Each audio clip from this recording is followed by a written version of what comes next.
Hello, everybody, and welcome to episode 14 of Isolation Station Discs. Today I have with me. Joanne Ferguson. Hi, Joanne. Of course, Hi, we've known Dave. each other for quite a while now, and we're here to talk about some things that are interesting to you and you're passionate about. So, before we start that, tell us about who you are. What is it that you do? What are your hobbies? And what are you, most importantly, what are you passionate about? Um, what I do? Well, I don't work. I'm a carer for my disabled daughter who's 21 now. Um, Before that, I used to work in local government, and my background is in social sciences, that sort of area.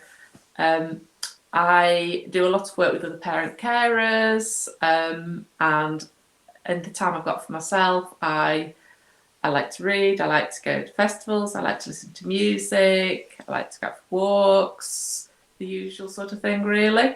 Spend far too much time on the internet looking for details about things and reading about politics, which winds me up. Fantastic. Um, my hobbies, yeah, if I get a chance, I do. I quite like to do sewing and knitting, and I did a jewellery making course. These aren't my own, but I do have lots of earrings that I did make. I've tried to play the ukulele. I try and practice before each uke jam at period, and each time I'm really, really useless, but I enjoy it for the fun. And my ukulele is orange, which has got to be a good thing. Fantastic. So, lockdowns started, and it's meant that lots of things have changed in our lives. So, tell me about one thing that you started doing during lockdown that you didn't used to do before. Um, Drinking more in the evenings. Oh. It's quite nice to have a drink, and it's coincided for past few years. As you may have, we've known each other about 8 years, and I think I used to drink quite a bit more when I first knew you, and then it sort of tailed off about, oh god, 4 or 5 years ago, to do with that womenly stage of life. I think when my body says no, don't do it, it'll make you poorly. And so I gave up drinking really for about 3 years. But for some reason, my strange womanly body is going, yes, it's okay now. So I'm quite enjoying the joys of gin and things like that. But yeah, lockdown lockdown is quite, I don't know. As having a disabled daughter, I'm already sort of restrained in what I can do and when I can go out. So, in fact, for lockdown, for a lot of families like us with children who have severe disabilities, uh, isn't that much different to our everyday life. Welcome to our Right. world. Excellent, excellent. So, uh, with all of that, staying at home, you've obviously got some good advice. So, what one piece of advice could you give to people who are not leaving home as much?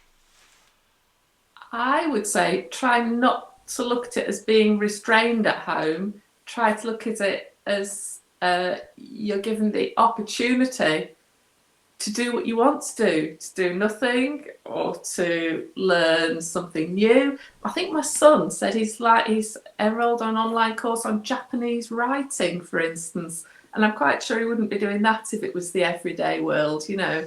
Um, and there are, yes, online. There's lots of courses that have been here at the OU have got free courses going at the moment.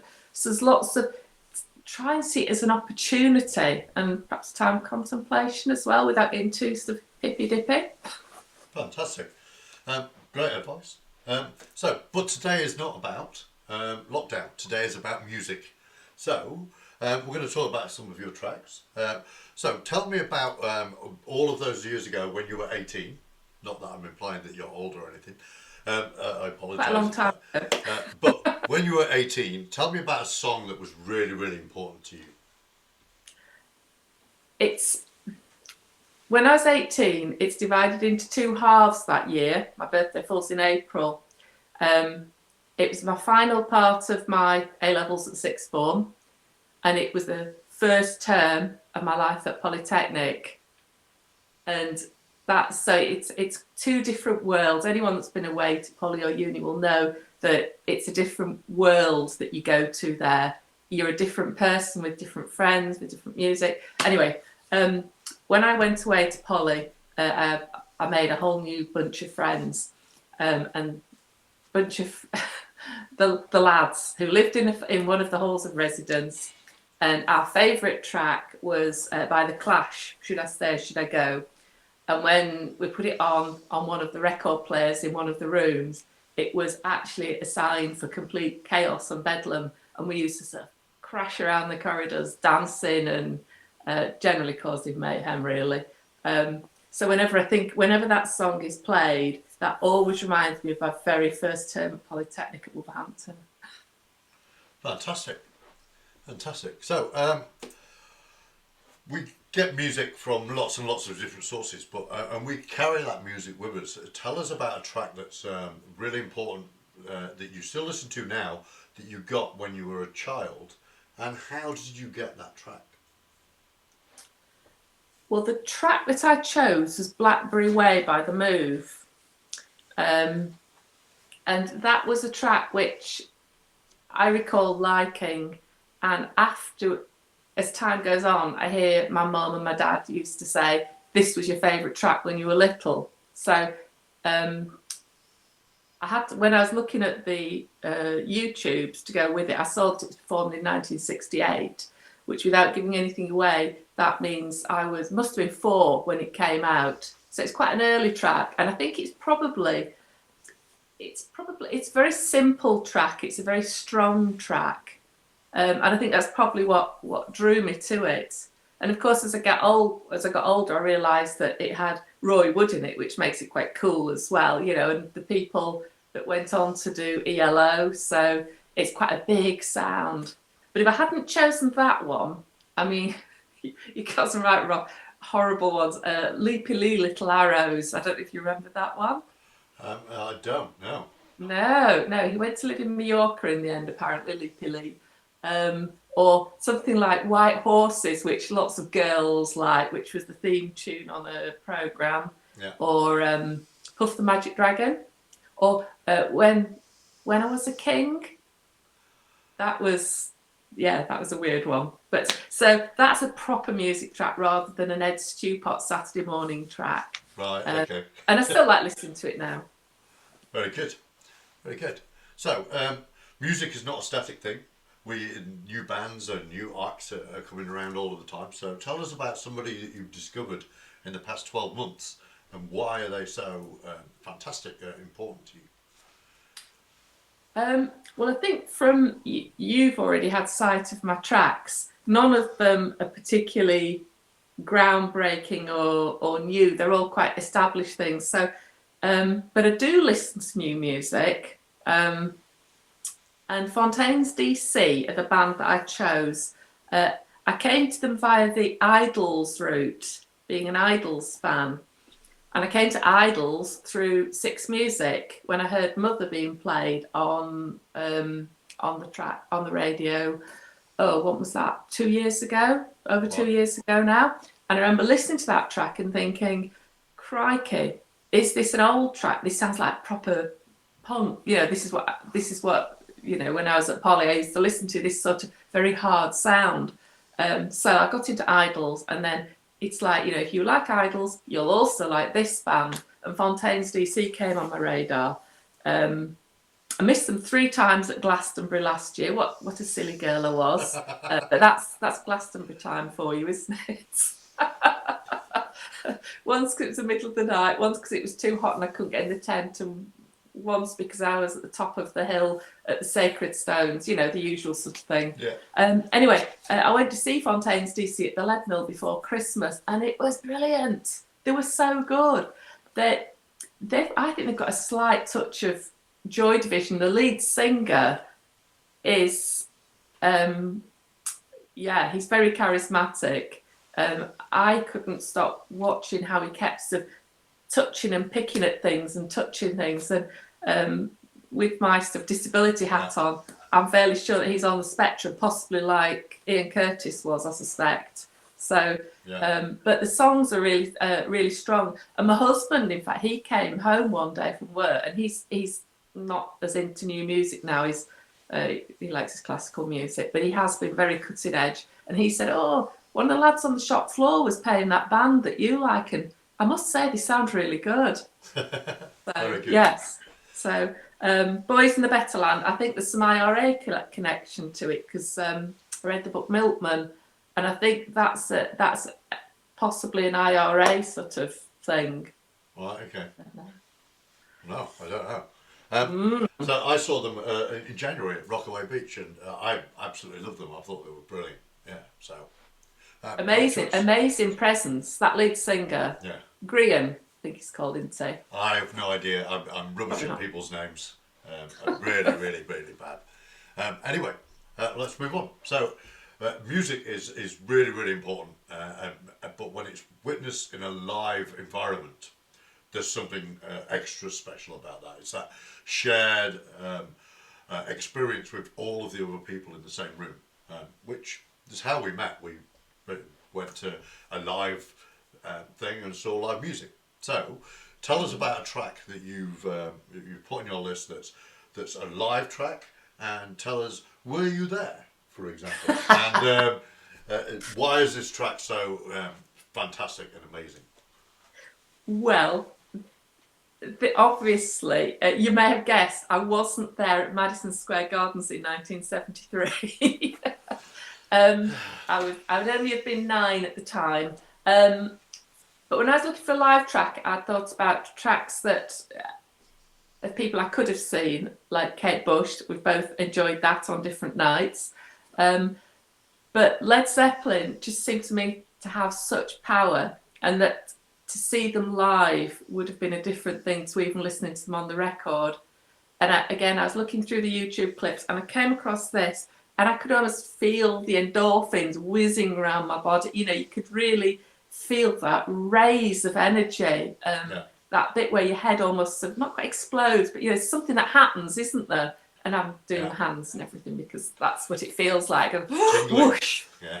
And I watched this, and I watched good old Percy flicking his hair around, and I just thought, God, that must have been absolutely something to have been there to see them do Black Dog. And Black Dog is such a massive track. Yeah. Love that. So do I. Yes, so that's what I like out of my live music. I either like to get sort of high on the music, or I like to be royally entertained, like the Doonikins do, where there's a real entertainment aspect to it. Yeah. Cool. I'm pleased that you managed to sneak the word Doonikins in there, because I was really disappointed when I looked at your list and it's all like, where's the Doonikins? They're not on the list. And I honestly thought that they were going to be there. So tell us about them. There would have been, but then I thought, well, everyone knows that the Doonikins would be my top 10, so I'll put something different in instead, because there were lots of others that had to be left out. Primal Scream were one of the ones. They should have been in there. Carter should have been in there. Lots of stuff should have been, but didn't make the cut, as they say. Okay, so tell us about some of the other things that are on your list that are really important to you. Well, the next, I've got the list. I'm going down in order because I'm quite a methodical person. The next one is Eurythmics' Sweet Dreams. Absolutely loved it. I mean, I watched the video back a few times yesterday while I was finalising these choices. Annie Lennox is a real heroine of mine. Absolutely. I mean, my hair was like that when I was at Pollock. My hair was orange and it was short, and I just love that hard-edged image that she's got. For me, music, there's a lot of it is to do with the whole package, the vision, the image about it. And Eurythmics were just amazing. And that first start at the beginning, amazing. The video is fantastic. But I went on and got a few records after that. But in fact, this one, The Sweet Dreams, was bought as one of those knockoff cassette tapes that they used to sell at the Poly Union bar, Right, and okay. it never played properly. So it's always nice to hear it played properly on the radio. Um, I don't think I've ever got a vinyl copy of it. But yes, Eurythmics. Um, the next one on in chronological order. It feels quite hackneyed now to say the only one's Another Girl, Another Planet, because it's just been played and it's been used in advertisements and things, and it seems very, in some ways it's been overdone. But I remember when they used to, again, this is going back to the Poly, a lot of this comes back to this key time in my life. One of my friends, also called Dave actually, used to do a disco. You called him Dave the Rave, and Dave the Rave used to play this, and it used to absolutely, the dance floor just went absolutely crackers when he put it on, and it felt quite alternative at the time. Alternative along, if I give you Where's Captain Kirk by Space Energy, it was on that sort of level of knowledge at that time, if you go back to 83 or something like that. So it felt quite alternative then. I also remember dancing to this to Christmas party when I was about 6 months pregnant, dancing to Another Girl, Another Planet, bopping around someone's living room. Fantastic. So yes, so those are those two tracks. Billy Bragg, you're not surprised to see Billy Bragg, are you? I'm not, no. No, not at all. I could have done 10 Billy Bragg actually. Yeah. So are you aware that he's just released live at the BBC box set? Yeah, he was selling that at the Lead Mill. I saw him before Christmas when he did the 3-night residency, and in fact on Saturday is the 16th. He's doing a live stream at 8 o'clock on Facebook, I think, through the Lead Mill to raise money for the Lead Mill, because obviously, like all venues, it's in dire straits at the moment. Billy Bragg, first saw him on the Red Wedge tour back in '86, probably, and I've followed him ever since. Levi Stubbs' Tears, saw him before. I've seen him perform this lots and lots of times. Best time was on the Pyramid stage in the baking heat of, would it be 92 or 93 Glastonbury? Yeah. And it was just almost makes you cry. It's such a strong emotional track. Yeah. But fantastic. Don't Try This at Home is one of my favourite LPs of Billy's. It's you're the second person to choose Billy Bragg.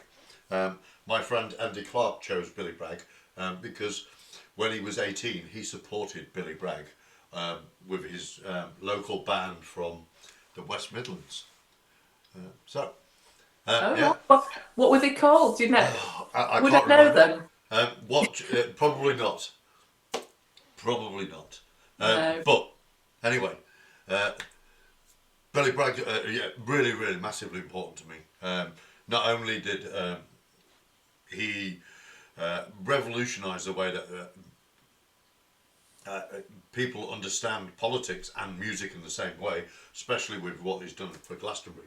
I just love the man. Brilliant, brilliant. So, next one on your list is Kate Bush. We've both seen Kate Bush. Growing up, I thought, I'm never ever going to get to see this girl. And it turns out I did. So, why Kate Bush? Why Kate Bush? Presumably, probably like you, she first came into my sort of world when she did Wuthering Heights. And I remember hearing that on the radio thinking, what on earth is this?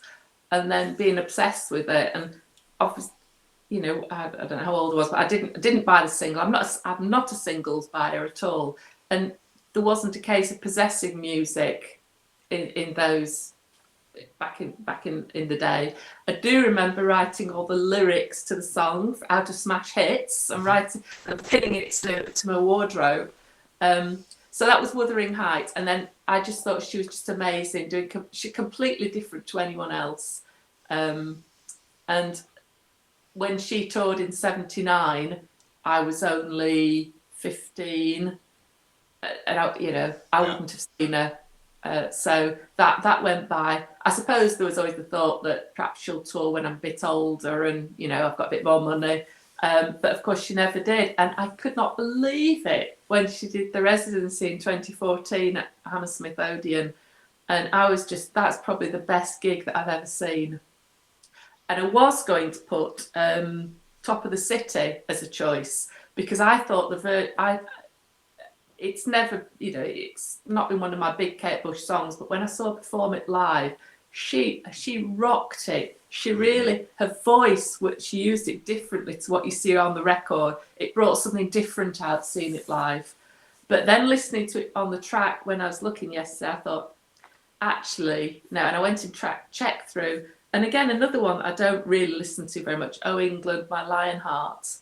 That opening, the way it just sort of, the melody and everything as it sweeps in is just amazing. No one else could do anything like that. But I do like the kick inside though. I love the LP. My dad bought it and I immediately took it off him, and that was on my dance set for a long time. So I did actually have that on an LP, even if it was my dad's LP. Never got it back. Well, I won't tell him. Okay, so we've only got 2 more tracks. But tell us about the next one. The next one is Ned's Eternal Busbin, but you're wearing a Carter top. So why did you choose this version rather than the Carter version? Well, I had Ned's, and then I crossed it up and put Carter, and then I put Ned's back again. And the reason I didn't put Carter on is because everyone knows I like Carter. Everyone knows Carter. But the Neds have a lot going for in terms of retelling the story. The Neds obviously are a West Midlands band, Wolverhampton really. And when we lived in Wolverhampton in the early 90s, the people up the road, their friends, one of their kids was in Neds. Not that we ever saw Neds personally, but it felt like there was a real connection. And we were we've been married sort of 3 or 4 years at that time. We were, you know, double income, no kids. We used to go out to gigs and stuff, see stuff, started going festivaling. And Neds were like our group, even if we didn't know them, they were our local group, and they were really of their time. And I'd say to people, have a look at the video that's linked into that, to Grey Cell Green. It is so early 90s. It's got tie-dye, it's got scuzzy hair, it's got shorts, it's just...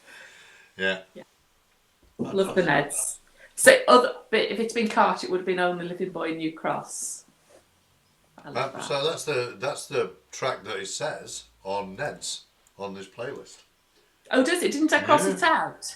But the YouTube is for Grey Cell Green, I think. Right, okay. I haven't had time to get. I only got this list yesterday, so. Yeah. Cool. Yeah, it's for Grey Cell Green. Have a look at it. It's so lovely. Right. Cool. And then finally, you've got the Pogues on there.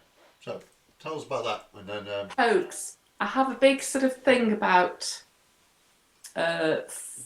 folk. I've got quite a lot of folk in my collection, but punky folk is even better in my words.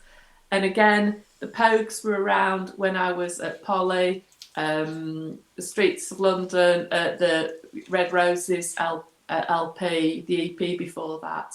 But my favourite, probably one of my favourite LPs of all time, is Run Sodomy and the Lash. Yeah. And I love every single track on it. And again, these are all quite high energy sort of songs that I pick. The Sickbed of Cuchulainn, that comes on. I defy anyone not to get up and dance around the room and sort of ricochet off the walls. It's an amazing song. I just love it. Sean McGowan, just fantastic.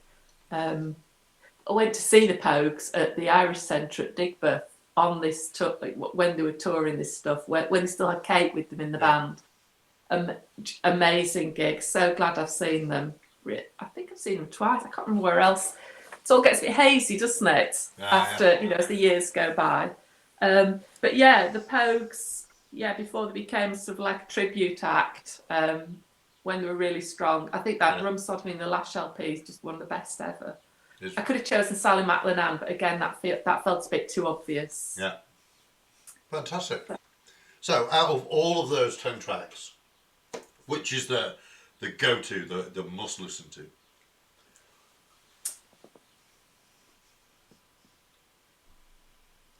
Probably Levi Stubbs' Tears. Yeah, I'm a Billy fan. Yeah. Fantastic. Billy's just the best, yes. Honourable mentions that are missing. Doonikins, a lot of metal or rock. I'm listening to Planet Rock a lot of the time, and Six Music winds me up by playing too much jazzy stuff. Planet Rock. So I'm assuming, is that an artist? Because Planet Rock, in my mind, is a track by Africa Bambaataa. It's a whole station that only plays rock music. Right. Okay. So I listen to that, and it's radio great. Station. Toto and Journey and Jethro Tull and stuff. Fantastic. I love it. Missing out things like Human League, Pulp, ABC, Adam and the Ants. Yeah. All, just lots of stuff missing there. Lots of modern stuff. Orb. Yeah. But yeah, you're only allowed 10 tracks, so I'm going to stop you there. So, I know. You've already said that you really like reading, so can you recommend a book to people that they could read during lockdown that probably they haven't read before?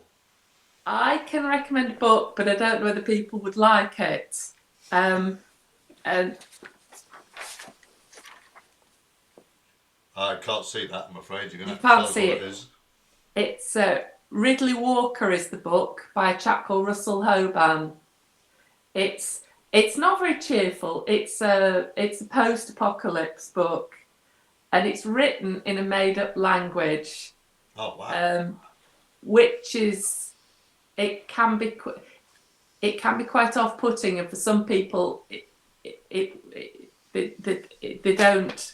not prepared to put the time in. Yeah. It's a book that was set possibly 1,000, 2,000 years after some sort of incident, presumably a nuclear incident, and people have gone back to like sort of an Iron Age sort of existence. But it picks up on tiny bits of modern culture which have carried through. It's quite a cult book amongst people that like dystopian fiction. Will Self's book of Dave, which you might have heard of. I've read it. I've got a signed copy. Well, he writes the prologue for this. Right, okay. It does sound very much Book of Dave. Book of Dave sounds like this. Yeah. And he acknowledges that, Will Self. So you probably find it interesting to read that as well. Ridley Walker, spelled Riddley Walker. Cool. Really good book. Fantastic. Okay, and so last question. What is it that you're most looking forward to doing when all of this is over? Going to see my mum. Fantastic. It's her 80th birthday in June, and we got all sorts of things planned. She had all the holidays cancelled. But yeah, I really want to see my mum. And then on the next level down, I just want the gigs and the festivals to come back and to see my friends. Yeah. And to be able to go to the shops and choose bananas that aren't blooming bruised when they come through on the delivery. That's really fantastic. Well, thank you so much, Joanne. I hope you've enjoyed this. I've had a lovely time, thank you. It's been really nice to speak to you as well. Yeah. We are all together, but we're sort of apart, but together, aren't we? Yeah. Yes. Fantastic. Well, thank you very, very much.